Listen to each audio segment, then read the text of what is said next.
Hi friends, welcome to Kasla channel. నేను మీ శంకర్.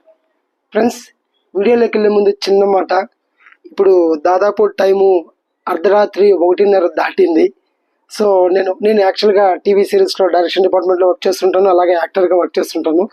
ఇవాళ నా షూటింగ్ కోసం అని చెప్పి మార్నింగ్ 6:30కి ఇక్కడ నుంచి బయలుదేరి 60 నుంచి 70 కిలోమీటర్లు షూటింగ్ లొకేషన్కి వెళ్ళి అక్కడ రాత్రి 10:30 వరకు వర్క్ చేసి మళ్ళా 70 కిలోమీటర్లు రిటర్న్ అయ్యి ఇప్పుడు వచ్చి స్నానం చేసి ఫ్రెష్ అప్ అయ్యి అయినా సరే నా వ్యూవర్స్కి ఎప్పటికప్పుడు వీడియోస్ అప్డేట్స్ అందించాలనే ఉద్దేశంతో ఒళ్ళు టైర్డ్గా ఉన్నా, బాడీ పెయిన్స్గా ఉన్నా ఇప్పటికిప్పుడు ఈ వీడియో తీసి మీకు పెడపోతున్నాను. ఫ్రెండ్స్, మీరు నా కష్టాన్ని ఇష్టంగా మార్చుకొని నా వీడియోస్ని లైక్ చేసి షేర్ చేసి నా ఛానల్ని సబ్స్క్రైబ్ చేసి నన్ను సపోర్ట్ చేయవలసిందిగా పేరు పేరున కోరుకుంటున్నాను.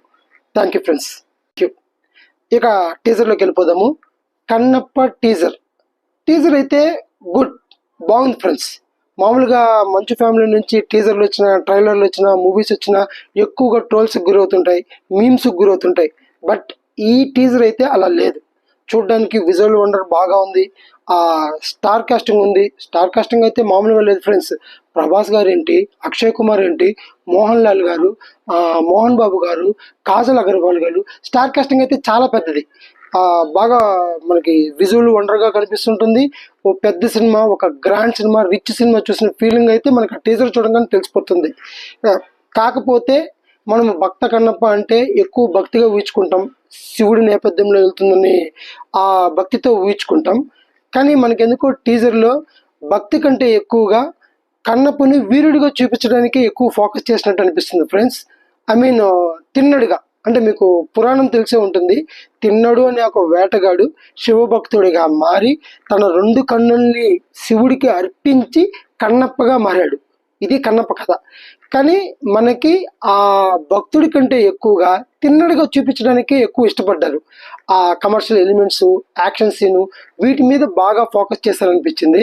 దానివల్ల మనకి భక్తి కొంచెం తక్కువై దీన్ని భక్తిగా ఊహించుకుంటాం కాబట్టి ఆ సాటిస్ఫాక్షన్ ఇవ్వలేదు ఫ్రెండ్స్. చిన్న డిసాటిస్ఫాక్షన్ అయ్యింది, అంత తృప్తికరంగా లేదు. మిగతా అంతా రిమైనింగ్ అంతా ఓవరాల్ ఓకే.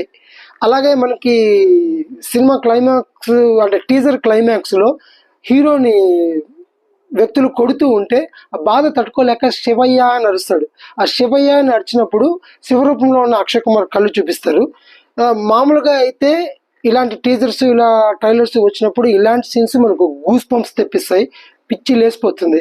బట్ ఇది ఎందుకో ఎమోషన్గా కనెక్ట్ కాలేకపోయినాం. మరి అది మంచు విష్ణు గారు శివయ్య అని పిలిచే విధానంలో మనకి ఏమన్నా ఆ భక్తి కనిపించలేదా, లేకపోతే ఇంకేమన్నా ప్రాబ్లమా నాకైతే తెలియదు. కానీ కనెక్ట్ కాలేకపోయినాం, పూర్తిగా ఆ ఎమోషన్కి కనెక్ట్ కాలేకపోయినాను. బట్ అంటే ఇది నా ఒపీనియన్. మిగతా వాళ్ళు కనెక్ట్ అయ్యింటే కనెక్ట్ అయ్యొచ్చు. నా ఫీలింగ్ ఏంటంటే, ఇంకా మనం టీజరే చూసాము, ట్రైలర్లో కానీ సినిమా కానీ చూస్తే అప్పుడు కనెక్ట్ అవ్వచ్చేమో. ఇప్పుడు నాకు అంత అనిపించింది. సో కమర్షియల్గా అయితే సినిమా కమర్షియల్గా కనిపిస్తుంది, భక్తి తత్వంతో అయితే కనిపించలేదు.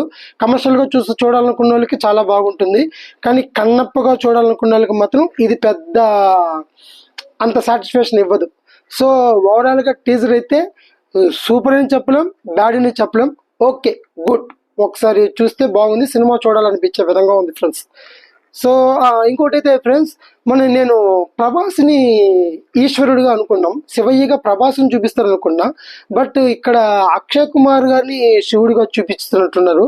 మరి శివుడు ఒరిజినల్ రూపంలో ఉన్నప్పుడు అక్షయ్ కుమార్ని చూపించి, మానవ రూపంలో భూలోకానికి వచ్చినప్పుడు ప్రభాస్ గారిని చూపిస్తారో, లేకపోతే ప్రభాస్ గారిది ఇంకేదైనా వేరే క్యారెక్టరో మనకు సినిమా చూస్తేనే తెలుస్తుంది. చూద్దాం, ఇంకా ముందు ట్రైలర్లు అన్నీ రిలీజ్ అవుతుంది కదా, రిలీజ్ అయితే తెలుస్తుంది. సో ఇది ఫ్రెండ్స్ ఇవాళ వీడియో. ఈ వీడియో కానీ మీకు నచ్చితే please like, share and subscribe. Thank you.